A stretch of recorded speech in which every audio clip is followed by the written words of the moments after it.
Historian. Well, hi everyone. Steve the Amateur Historian. Forgot my cap today, so my hair, I'm going to be constantly wiping my hair out of my face, but it's a nice, quiet, dead day for me at work, I'll tell you that much. There's one car in the parking lot right here, which works for me. And by no means am I ever interested in becoming a urbex adventurer, explorer, YouTube drama analysis channel or anything like that. I much rather create my own content than sit and banter about the content created by others. But this has gotten my immediate attention, and I don't know what to think. I don't want to draw any conclusions yet, but it's certainly something. It got my attention last night, and so it'll be about 24 hours since I first took note of this before this gets up, because I'm at work right now and I can't get this up till after I get home in a few hours. But there's this little feud going on between Jacob the Carpetbagger, who's a pretty well-known kind of adventurer, explorer, YouTuber, goes to really cool abandoned places, but also cool kind of interesting places and tourist attractions and forgotten things and so on and so forth. And he has a pretty good following, and he there's a little thing going on between the Carpetbagger and another YouTube called The Swedes, I'm assuming is how it's pronounced, who is a smaller YouTube channel but seems to do kind of somewhat similar stuff. I perused his channel a little bit, and this is just a real strange set of circumstances. And the unfortunate case is, as of right now, it's very much a he said thing. So I don't really know what way to go. Conventionally, I just want to side with the Carpetbagger because I actually know his channel. I've been following him. I've respected him as a content creator, and I don't know anything really about this other guy. So it's kind of that you just kind of want to side with what you know. You know, if you're sitting in a car with your buddy's driving, and your buddy makes a mistake and ends up, you know, T-boning someone, and the accident is entirely your friend's fault, you stop, they stop, your friend gets out and starts arguing with the person driving the other car, what are you going to do? Well, you're going to side with your friend and say the other guy's responsible because you don't know this other guy from anything, and even though it's 100% your friend's fault, you're going to defend your friend because that's what makes sense and is comfortable, even though it's stupid. So it's that sort of wisdom that makes me want to automatically side with the Carpetbagger because I know him. Now, from what I've seen, obviously this video is going to be entirely what I've seen so far, mixed with my perspective. I'm not going to make any projections about who's being honest or dishonest, because it seems like there's still more to come out. But I just felt the need to reflect on it just a little bit.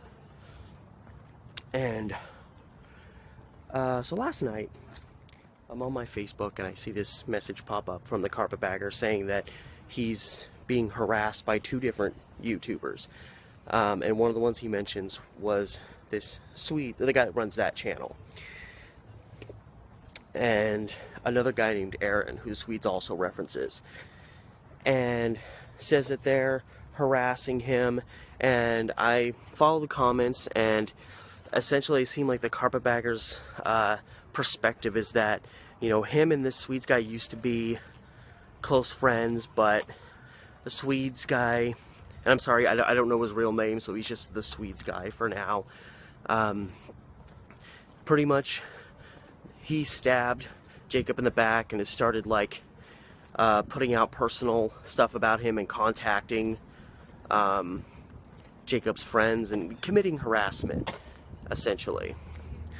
And the Swedes posted a video just a couple hours ago. It'll have been several hours by the time this gets up, but today he posted a video where he kind of gave his take, and he said that there's more to come. So as it stands with what the Carpetbagger is saying and what he is saying, it's really just a matter of I'm saying this, you're saying that, and they're both kind of counterbalancing each other. And it seems like it comes down to who's actually harassing who. Are they both harassing each other, or is only one harassing another? Because Jacob the Carpetbagger is saying that the Swedes guy is harassing him, and I just watched the Swedes video when it came out on my last break. Not while I was working. No, I wasn't really working while I was doing that, but essentially, and I noticed that there was a video on the Carpetbagger's channel about moonshine, and I haven't seen it, but so I probably need to get better perspective. Again, this is just kind of a rundown of what's going on. I don't know all the details, and again, I'm not making any projections about what is truth and what isn't. But apparently, in that video, the carpetbagger had some of this moonshine, and then apparently drove, got in his car and drove, and he was a little bit tipsy, so it was, you know, this irresponsible thing, and the Swedes kind of called him out on it, I guess is what happened. That's what he's saying. Again, I haven't seen the video. And then, so he called Jacob out, and then Jacob got pissed, and that has started what is going on right now. But he's also, the Swedes has also said that the carpetbagger has been harassing him, constantly messaging him, and he had to block him on his Facebook Messenger and just all this stuff. And then the carpetbagger apparently got his phone number, started texting him, and so, you know, he's saying, well, that's harassment. The carpetbagger's actually harassing me, and, you know, obviously as a carpetbagger fan, I don't want to believe that's true. And another thing that he said about the carpetbagger was that some other people in the past that I guess he's accused of harassing him, because this has been an ongoing thing. There's been multiple people that the carpetbagger has come out and said have been harassing him. One of them, he put out a video where he said he literally quit his job because there was a guy harassing him, and it was starting to affect him at work. And his workplace essentially made it like it was kind of his fault that that was happening. And so he said, all right, I mean, that's not right, and I'm going to bail on this job, and I'm going to put more focus on doing my YouTube content. So he threw a lot of eggs into one basket by doing that, and it was based around this idea that someone was harassing him. Now, in the Swedes video, he said that, like, some people that the carpetbagger said was harassing him, the carpetbagger was saying that they were, like, sexual offenders, and that the Swedes actually went and looked that up and couldn't find any verification for that. So his perspective is kind of, well, the carpetbagger's just making this up. Like, maybe he's trying to stir the pot, he's trying to create drama, you know, to maybe make him more popular on YouTube. And that is such a delicate balance when you're talking about something like that, because, you know, there's plenty of people who have committed acts that make them sexual offenders who haven't been caught. So I don't really, this guy says he looked into it, but does that mean like he just looked up a sex offenders list? Because I think he mentioned that, and he didn't find anything, because looking up a sex offender list and not finding anything doesn't mean that somebody's not a sex offender, it just means they haven't been caught yet. But I mean, it's such a delicate balance, because you could have like background information on somebody, you could have it on, you know, good authority that someone's doing stuff and they just haven't been caught yet. But at the same time, you know, without proof, you can't just accuse somebody of that. That's a very serious accusation to make. That can ruin somebody's life, and if there's no validity to it, that is a very serious thing. So, did the carpetbagger actually say that? Again, we only have the Swede guy's side of the story. I'm sorry, there's a little bit of wind coming through. I hope it's not destroying my audio. So again, it's very much this guy saying this guy saying that, and there's more to be seen. But the Swedes guy said he has these messages saved that show that the carpetbagger was harassing him, and that he's going to actually possibly reveal those. So, you know, we'll see if and when that happens. But it's a very, very bizarre state of affairs right now. And now I'm cutting in 2 days later. That video, I kind of laid the groundwork for what had been going on in the previous 24 hours or so, and then I kind of just started meandering, kind of was like, I don't know what side to believe, and I still don't fully know what to believe. But as of that video, this Swedes guy, I still call him that Swedes guy, I also noticed they both have the long sideburns going, so maybe that's what it's all about. Maybe they're just pissed because the other one thinks they have better sideburns than the other. I don't know. But the video we put up, which, I mean, I watched, a bunch of other people watched it. People went back to the carpetbagger's Facebook post and posted their, you know, reactions to this video that he posted, where he was, you know, giving his side and essentially saying the carpetbagger's accusing people of being child molesters, he's throwing people under the bus, he's threatening child molesters, he's throwing people under the bus, he's threatening to ruin people. He's really harassing me when he says me and others are harassing him. So it's still very much a he said type thing. But I don't know if something was just a miss, but I got home and I wanted to, this is last night actually, I was just too tired to do anything video related, and I went back to his channel, because again, he said at the end of his video that he was going to do like a follow-up where he was going to show these messages that he had. And I went on his channel and I noticed the video, his reaction video to the carpetbagger and his Facebook post is gone.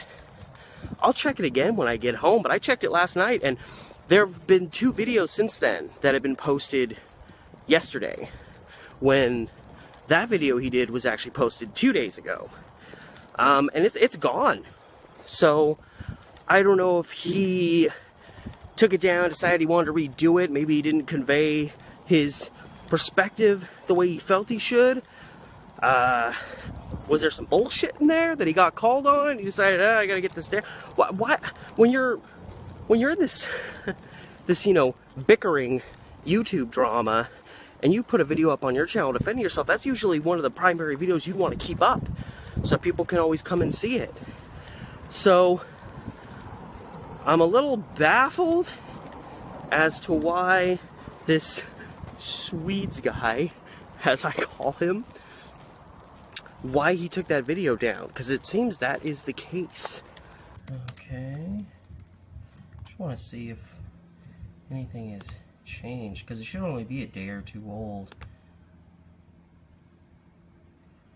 Yeah, see, this stuff was before 3 days ago, when that video was 2 days ago, and then 1 day ago. This is from yesterday, so that reaction video should be right here. Did it get privatized? Did it get just taken down? I don't know. Let's take a look. I don't know if there's any videos on his channel in relation to this. Hey, you all. Whoa. My name. Oh, that's just his intro to his channel. Yeah. Yep, just his usual content. Facebook now. I'll look at his. I wonder if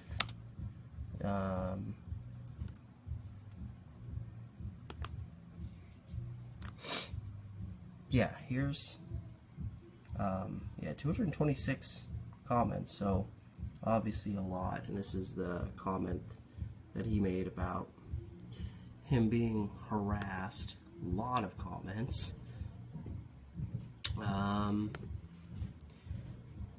And yes, I don't know what that means. The fact that that guy's reaction video is gone apparently, or privatized. I don't know.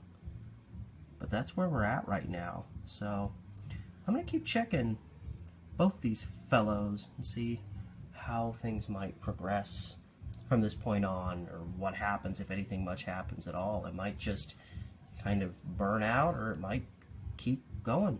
I just don't know. Anyway, catch you guys later.